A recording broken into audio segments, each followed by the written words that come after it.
Dear students, welcome to my YouTube channel Love of Learning. ഇത് നിങ്ങളുടെ വീണ miss ആണ് കേട്ടോ.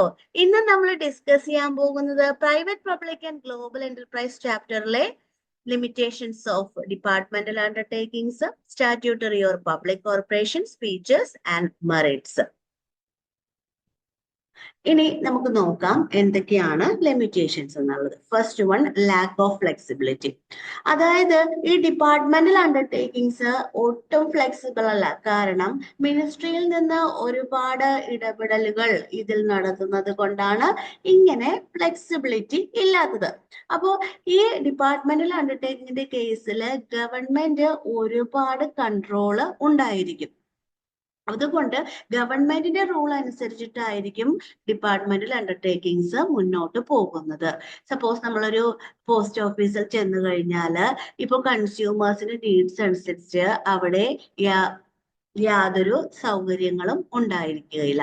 കാരണം അവരൊരു ഓൾഡസ്റ്റ് മെത്തേഡാണ് ഫോളോ ചെയ്ത് പോകുന്നത്. അതുകൊണ്ടാണ് പറയുന്നത് ഇതിന് ഫ്ലെക്സിബിലിറ്റി ഇല്ല എന്ന് പറയുന്നത്.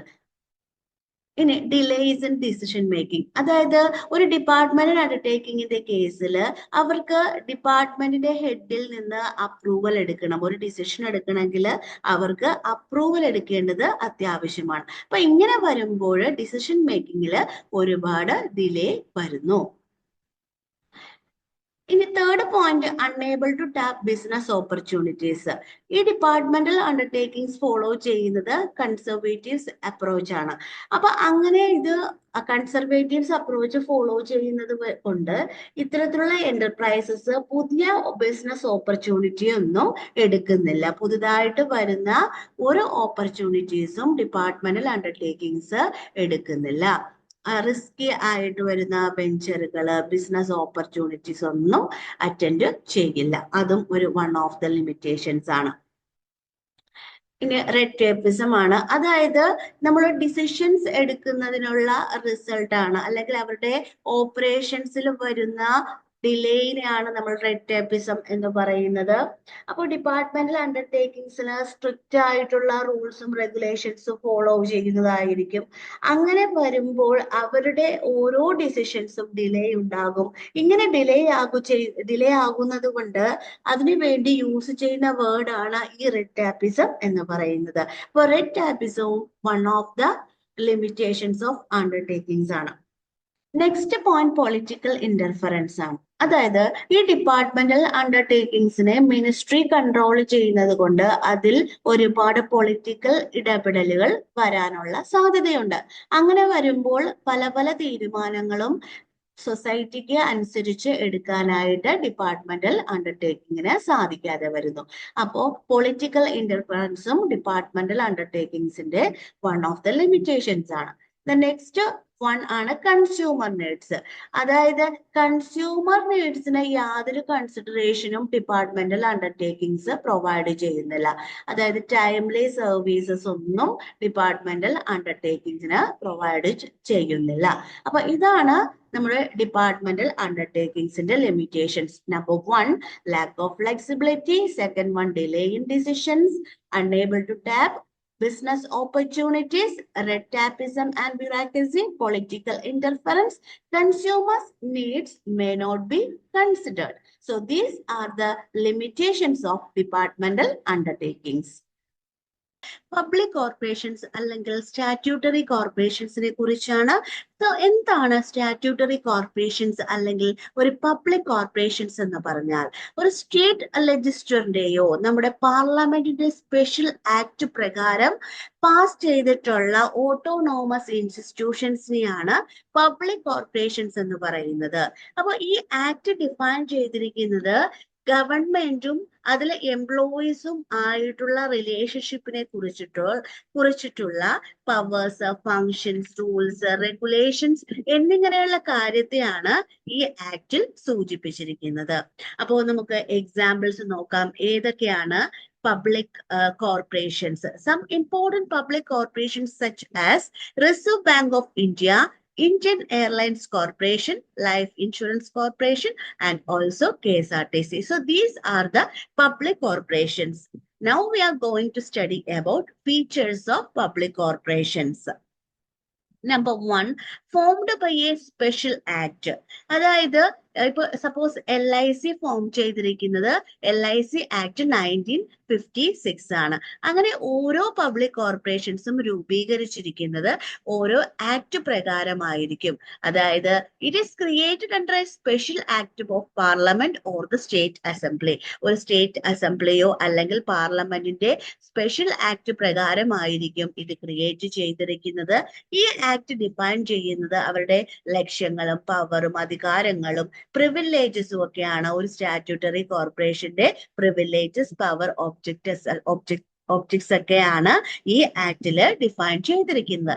ഇനി ഇതിന്റെ ഓണർഷിപ്പിനെ കുറിച്ച് പറയുകയാണെങ്കിൽ ഇത് ഗവൺമെന്റ് ആയിരിക്കും. എന്നാൽ ഗവൺമെന്റ് ഫിനാൻഷ്യൽ അസിസ്റ്റൻസ് പബ്ലിക് കോർപ്പറേഷൻസിന് കൊടുക്കുകയും അവരിൽ കിട്ടുന്ന പ്രോഫിറ്റ്സ് എടുക്കുകയും അതുപോലെ തന്നെ ഇനി എന്തെങ്കിലും ലോസസ് വരികയാണെങ്കിൽ ആ ലോസസ് കൂടെ ഈ ഗവൺമെന്റ് വഹിക്കുകയും ചെയ്യുന്നു.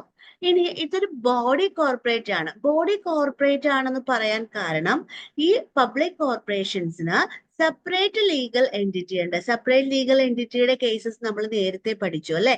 കമ്പനി പഠിച്ചപ്പോൾ പറഞ്ഞിരുന്നു company has a separate legal entity, so it can own properties and enter into contract in its own name. അതായത് കമ്പനിയുടെ കേസിൽ പറഞ്ഞ പോലെ തന്നെയാണ് ഇവർക്ക് സ്വന്തമായിട്ട് പ്രോപ്പർട്ടീസ് ഉണ്ട്. അതുപോലെ തന്നെ അവരുടെ സ്വന്തം പേരിൽ തന്നെ അല്ലെങ്കിൽ അവരുടെ സ്വന്തം നെയിമിൽ തന്നെ കോൺട്രാക്റ്റിൽ ഏർപ്പെടാനായിട്ട് സാധിക്കും. അതാണ് it is A body corporate എന്ന് പറയുന്നത്. ഇനി ഇൻഡിപെൻഡന്റ്ലി ഫിനാൻസ്ഡ് ആണ്. അതായത് ഇവർക്ക് ഫിനാൻസ് കിട്ടുന്നത് ഇവര് ട്രഷറിയിൽ നിന്നോ അല്ലെങ്കിൽ പബ്ലിക്കിൽ നിന്നോ അല്ലെങ്കിൽ ഗുഡ്സുകൾ വിൽക്കുകയോ വാങ്ങുകയോ അങ്ങനെയുള്ള കേസസിലൊക്കെയാണ് ഇവർക്ക് ഫണ്ട് കിട്ടുന്നത്. അപ്പോൾ ഇവർക്ക് അതുപോലെ തന്നെ പിന്നെ റവന്യൂസ് എല്ലാം യൂട്ടിലൈസ് ചെയ്യാനുള്ള അധികാരങ്ങളും ഉണ്ടായിരിക്കും. അതാണ് നെക്സ്റ്റിൽ വരുന്നത്. ഇനി നമ്മൾ നോക്കാൻ പോകുന്നത് മെറിറ്റ്സ് ഓഫ് പബ്ലിക് കോർപ്പറേഷൻസ് ആണ്. Number 1 high degree of flexibility. അതായത് ഇതിന് ഹൈ ഡിഗ്രി ഓഫ് ഫ്ലെക്സിബിലിറ്റി ഉണ്ട്. കാരണം ഇത് ഗവൺമെന്റിന്റെ കൺട്രോളിൽ നിന്നും ഫ്രീ ആയിരിക്കും. ഗവൺമെന്റിന്റെ കൺട്രോള് ഇതിന് അധികം ഉണ്ടായിരിക്കുകയില്ല. അതാണ് ഇവിടെ പറയുന്നത്. അവര് it enjoys the flexibility of operations and financial and the managerial freedom since it is free from undesirable government control. അപ്പൊ ഇതിൽ ഗവൺമെന്റ് കൺട്രോൾ ഇല്ലാത്തതിനാൽ അവർക്ക് ഫിനാൻഷ്യൽ ഫ്രീഡവും ഒരു മാനേജീരിയൽ ഫ്രീഡവും കിട്ടുന്നു. ഇനി second point is least government interference. അതായത് ഗവൺമെന്റിന്റെ ഇടപെടലുകൾ വളരെ കുറവായിരിക്കും. ലീസ്റ്റ് കൺട്രോൾ ആണ്. ഗവൺമെന്റിന്റെ കൺട്രോള് ലീസ്റ്റ് ആയിരിക്കും. അതായത് ഇവർക്ക് ഒരു ഗവൺമെന്റിൽ നിന്ന് വലിയ കാര്യമായിട്ടൊന്നും ഫണ്ട് കിട്ടത്തില്ല. അതുപോലെ തന്നെ ഗവൺമെന്റിന്റെ കൺട്രോളും വളരെ കുറവ് തന്നെ ആയിരിക്കും. നെക്സ്റ്റ് ഓട്ടോണോമസ് സ്റ്റാറ്റസ് ആണ്. അതായത് ഇവരുടെ പോളിസീസ്, ഇവർക്ക് ആവശ്യമായിട്ടുള്ള പോളിസീസും നടപടിക്രമങ്ങളും പ്രൊസീജിയേഴ്സും അവരുടെ ആക്ടിൽ നിന്ന് തന്നെ ഫ്രെയിം ചെയ്ത് എടുക്കുന്നു. അതുകൊണ്ട് അവരൊരു ഇൻഡിപെൻഡന്റ് ഉള്ള ഓർഗനൈസേഷൻ ആയിട്ടാണ് പ്രവർത്തിച്ച് പോരുന്നത്. ഇനി ഹെൽപ്സ് ഇൻ എക്കണോമിക് ഡെവലപ്മെന്റ്. അതായത് രാജ്യത്തിന്റെ സാമ്പത്തിക വികസനത്തിന് വലിയ രീതിയിൽ തന്നെ ഇവർ കോൺട്രിബ്യൂട്ട് ചെയ്യുന്നു. ഈ പബ്ലിക് കോർപ്പറേഷൻസ് അല്ലെങ്കിൽ സ്റ്റാറ്റ്യൂട്ടറി കോർപ്പറേഷൻ രാജ്യത്തിന്റെ എക്കണോമിക് ഡെവലപ്മെന്റിനെ സഹായിക്കുന്നു. അടുത്തത് സ്റ്റെബിലിറ്റി ആണ്. അതായത് പബ്ലിക് കോർപ്പറേഷൻസിന് അല്ലെങ്കിൽ സ്റ്റാറ്റ്യൂട്ടറി കോർപ്പറേഷന് സ്റ്റെബിലിറ്റി ഉണ്ടായിരിക്കും. ഇപ്പൊ പൊളിറ്റിക്കൽ ചേഞ്ചസ് വന്നു കഴിഞ്ഞാൽ അതൊന്നും ഇവരെ ബാധിക്കുകയില്ല. ഇവർക്ക് ലോങ് ടേം പോളിസീസ് ഒക്കെ ഏറ്റെടുക്കാനായിട്ട് സാധിക്കും. അപ്പോൾ ഇതാണ് സ്റ്റെബിലിറ്റി എന്ന് പറയുന്നത്. ഇനി next you can see the merits of all public corporations: high degree of flexibility, least government interference, autonomous status, helps in economic development, stability, not subject to political changes.